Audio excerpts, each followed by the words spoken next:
Hello കൂട്ടുകാരെ, എല്ലാവർക്കും സുഖമല്ലേ? അപ്പോൾ ഇന്നൊരു ചെറിയ പീസ് മത്തനും ഒരു ചെറിയ പീസ് കുമ്പളങ്ങയും വെച്ചിട്ട് നമുക്ക് ഓണത്തിനൊക്കെ സദ്യയുടെ കൂടെ വിളമ്പാൻ പറ്റിയ നല്ല അടിപൊളി ഒരു കറി ഉണ്ടാക്കാം. അപ്പോൾ എങ്ങനെ ഉണ്ടാക്കുന്നത് കണ്ട് നോക്കാം. അതിനു മുന്നേ ചാനൽ ഇതുവരെ സബ്സ്ക്രൈബ് ചെയ്യാതെ ആരെങ്കിലും കാണുന്നുണ്ടെങ്കിൽ പ്ലീസ് ഒന്ന് സബ്സ്ക്രൈബ് ചെയ്ത് സപ്പോർട്ട് കൂടെ ചെയ്തേക്കണേ. അപ്പോൾ ഇതെങ്ങനെ ഉണ്ടാക്കുന്നതെന്ന് കണ്ടു നോക്കാമായോ? ഞാനൊരു ചട്ടി ഒന്ന് എടുത്ത് വെച്ചിട്ട് നമ്മൾ എടുത്ത് വെച്ച മത്തൻ ഇതുപോലെ നന്നായിട്ടൊന്ന് അരിഞ്ഞെടുത്തിട്ടുണ്ട്. ഒന്ന് ക്യൂബ്സ് ആക്കി അരിഞ്ഞിട്ടുണ്ട്. ഇനി ആ കുമ്പളങ്ങയും നന്നായിട്ട് അതിൻ്റെ തൊലിയൊക്കെ കളഞ്ഞ് ഒന്ന് ക്ലീൻ ആക്കി എടുത്ത് അത് ക്യൂബ്സ് ആയിട്ട് അരിഞ്ഞിട്ടുണ്ട്. അപ്പോൾ ഞാൻ ആ എടുത്ത് കാണിച്ചല്ലോ, അത്രയും കുമ്പളങ്ങ ഞാൻ എടുത്തിട്ടില്ല. അതിൽ കുറച്ച് ഭാഗം ഒന്ന് മാറ്റിയിട്ടുണ്ട്, അത്രയും ആവശ്യമില്ലായിരുന്നു. അപ്പോൾ ഇനി ഇതിലേക്ക് നമുക്ക് ഒരു 1/2 ടീസ്പൂണോളം മഞ്ഞൾപ്പൊടി ഒന്ന് ചേർത്ത് കൊടുക്കാം.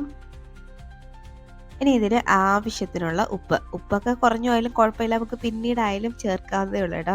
അപ്പം ഞാൻ ഉപ്പും കൂടെ ചേർത്ത് കൊടുക്കുന്നുണ്ട്. ചേർത്തിട്ട് ഇനി ഇത് വേവാൻ പാകത്തിന് കുറച്ച് വെള്ളവും കൂടെ ചേർത്ത് നമുക്കിതൊന്ന് വേവിക്കാനായിട്ട് വെക്കണേ. അപ്പം ഞാനിവിടെ വളരെ കുറച്ച് മാത്രമേ ഇപ്പം വെള്ളം ചേർക്കുന്നുള്ളൂ. ഇനി നമുക്കിത് നന്നായിട്ട് ഒന്നങ്ങ് മിക്സാക്കി എടുക്കാം.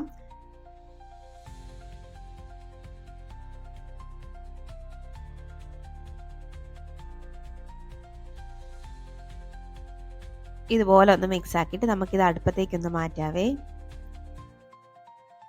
അപ്പോൾ ഞാനിത് അടുപ്പത്തേക്കൊന്ന് മാറ്റിയിട്ടുണ്ട്.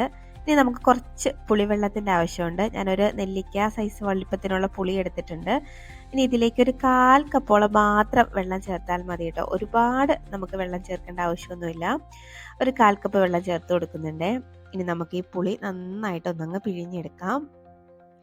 ശരിക്കും പറഞ്ഞാൽ പുളിയും മധുരവും ഒക്കെ ആയിട്ട് നല്ല ടേസ്റ്റി ആയിട്ടുള്ളൊരു കറിയാണ് കേട്ടോ. അതെ, നന്നായിട്ട് ഒന്നങ്ങ് പിഴിഞ്ഞെടുക്കുന്നുണ്ട് ഞാൻ. കുറച്ച് നേരം ഇങ്ങനെ വെള്ളത്തിലിട്ട് വെച്ചാൽ നല്ലതാണ്. പക്ഷെ നമുക്ക് ഇപ്പം തന്നെ ചേർക്കേണ്ടതുള്ളത് കൊണ്ട് ഞാൻ അധികം നേരം വെള്ളത്തിലൊന്നും ഇട്ട് വെക്കാതെ പിഴിഞ്ഞങ്ങ് എടുക്കുകയാണ്.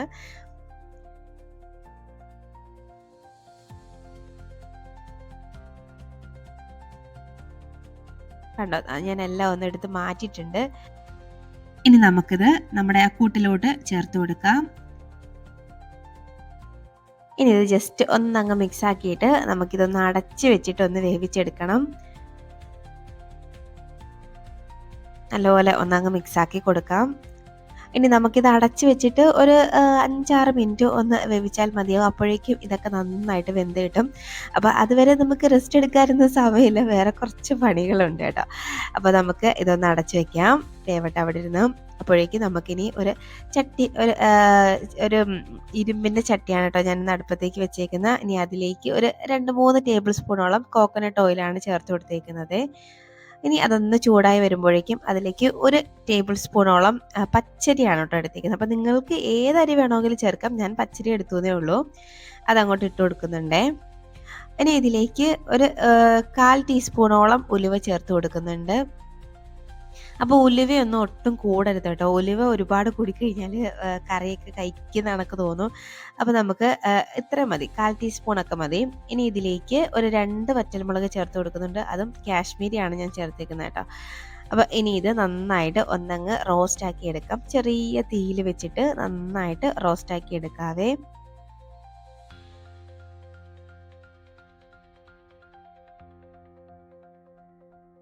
ഇപ്പോൾ ദാണ്ടാണ്ടോ ഒന്ന് റോസ്റ്റായിട്ട് വന്നിട്ടുണ്ട്. അപ്പോൾ ഈ പരുവം വരെയൊക്കെ ഒന്ന് മതിയാവും. അപ്പോൾ നമുക്കിത് ഫ്ലെയിം ഓഫ് ആക്കിയിട്ട് ഇതൊന്ന് തണുക്കാനായിട്ട് വെയിറ്റ് ചെയ്യാം. നിങ്ങൾക്ക് വേണമെങ്കിൽ ഇത് വേറൊരു പാത്രത്തിലോടൊക്കെ മാറ്റിയിട്ട് ഒന്ന് തണുക്കാനായിട്ട് വെയിറ്റ് ചെയ്യും. ഞാനിപ്പോൾ അതിൽ തന്നെ അങ്ങ് വെക്കുകയാണ്. ഇപ്പോൾ ദാണ്ടൊന്ന് തണുത്ത് വന്നിട്ടുണ്ട്. ഇനി ഒരു മിക്സർ ജാറൊന്ന് എടുത്ത് വെച്ചിട്ട് ഒരു 1/4 കപ്പോളം തേങ്ങ ചിരകിയത് ഇട്ട് കൊടുക്കാം. ഇനി അതിലേക്ക് നമ്മൾ ഈ തണുക്കാനായിട്ട് വെച്ചേക്കുന്ന അരിയുടെ ആ ഒരു കൂട്ടുണ്ടല്ലോ, അതും കൂടെ ഇതിലേക്ക് അങ്ങോട്ട് ഇട്ട് കൊടുക്കാം.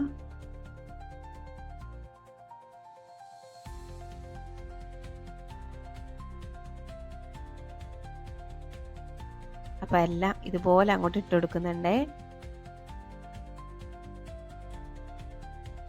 എല്ലാം ഞാനൊന്ന് ചേർത്തിട്ടുണ്ട്. ഇനി ഒരു പച്ചമുളകും കൂടെ ഞാനൊന്ന് ചേർത്ത് കൊടുത്തിട്ടുണ്ട്.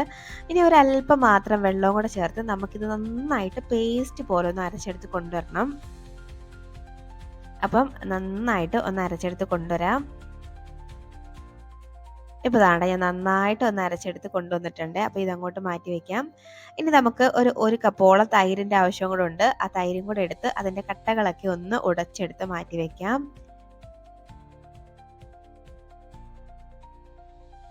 ഇപ്പോൾ ദാണ്ടെ അതിൻ്റെ കട്ടകളൊക്കെ ഞാനൊന്ന് ഉടച്ചെടുത്തിട്ടുണ്ട് കേട്ടോ.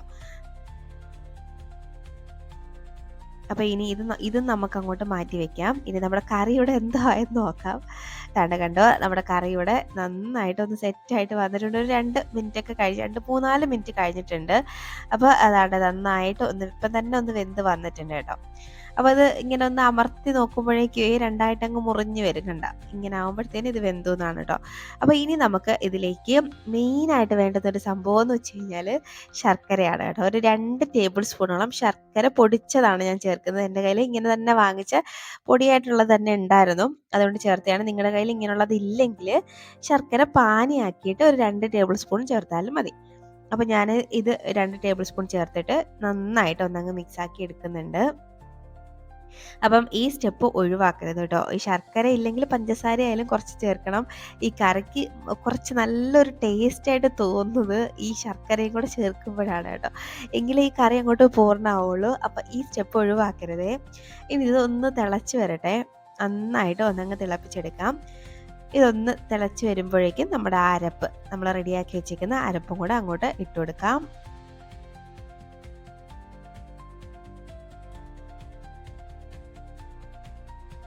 ഇനി ആ മിക്സിയുടെ ജാറ് കഴുകിയിട്ട് കുറച്ച് മാത്രം വെള്ളം, ഒരുപാട് വെള്ളമൊന്നും ചേർക്കണ്ട, കുറച്ച് മാത്രം വെള്ളം കൂടെ ചേർത്തിട്ട് ഇത് നന്നായിട്ട് ഒന്നങ്ങ് മിക്സാക്കി എടുക്കാം.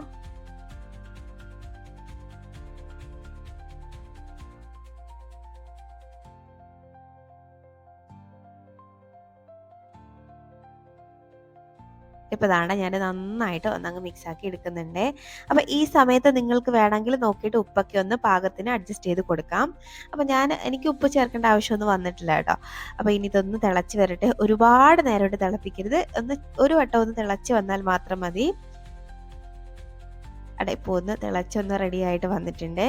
അപ്പോൾ ഈ സമയമാകുമ്പോഴേക്കും നമുക്ക് ഈ ഫ്ലെയിം അങ്ങ് ഓഫാക്കാം. ഞാൻ ഫ്ലെയിം ഓഫ് ആക്കിയിട്ടുണ്ടെങ്കിലും ഈ തിള വരുന്നതെന്ന് വെച്ച് കഴിഞ്ഞാൽ മൺചട്ടി ആയതുകൊണ്ടാണ് കേട്ടോ. ഇനി നമുക്ക് നമ്മളിവിടെ റെഡിയാക്കി വെച്ചേക്കുന്ന ആ തൈരുണ്ടല്ലോ, അതും കൂടെ ചേർത്ത് കൊടുക്കാം. ഞാൻ തൈരിൽ വെള്ളം ഒന്നും ചേർക്കാൻ, നല്ല കട്ട തൈരാണ് കേട്ടോ ചേർത്തേക്കുന്നത്. നല്ല പുളിപ്പ് കുറഞ്ഞതായിരുന്നു കേട്ടോ. അപ്പോൾ പുളിപ്പ് നല്ല പോലെ ഉണ്ടെങ്കിൽ കുറച്ച് വെള്ളം കൂടെ ചേർത്ത് ഒന്ന് മിക്സ് ആക്കിയാലും കുഴപ്പമില്ല.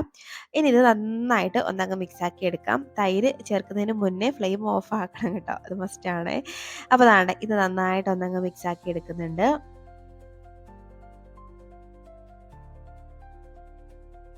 അപ്പോൾ ഇനി നമുക്ക് ഇതവിടെ ഇരിക്കട്ടെ. ഇനി ഒരു കുഞ്ഞി താളിപ്പും കൂടെ വേണം. ആ താളിപ്പും കൂടെ ചേർക്കുമ്പോഴാണ് ഈ കറിയുടെ ആ ഒരു ടേസ്റ്റ് അങ്ങോട്ട് വരുന്നത് കേട്ടോ. അപ്പോൾ നമുക്ക് താളിക്കാനായിട്ടുള്ള പാത്രം വയ്ക്കാം. അപ്പോൾ ഞാൻ അതേ മൺചട്ടി അല്ല, ഇരുമ്പിൻ്റെ ചട്ടി, അത് തന്നെ ഒന്ന് വെച്ചിട്ടുണ്ട്. ഇനി അതിലേക്ക് ഒരു 2 ടേബിൾ സ്പൂണോളം വെളിച്ചെണ്ണ ചേർത്ത് കൊടുക്കുന്നുണ്ട്. ഇനി ആ വെളിച്ചെണ്ണ ഒന്ന് ചൂടായി വരുമ്പോഴേക്കുവേ ഇനി ഇതിലേക്ക് കടുകിട്ടൊന്ന് പൊട്ടിച്ചു കൊടുക്കാം.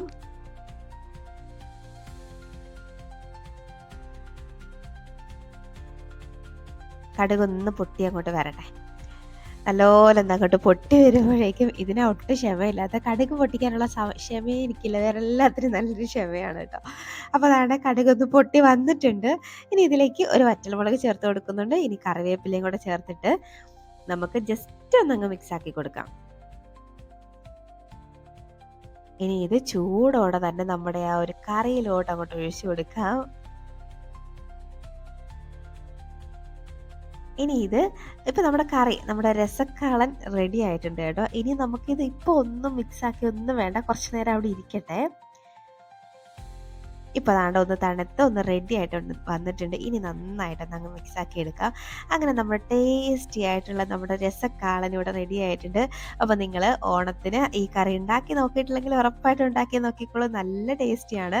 അപ്പോൾ നിങ്ങൾ ഇങ്ങനെയാണോ ഉണ്ടാക്കുന്നതെന്നും കൂടെ കമൻറ്റ് ചെയ്യണേ. വീഡിയോ ഇഷ്ടമായ ലൈക്ക് ചെയ്യാനും മറക്കരുത്.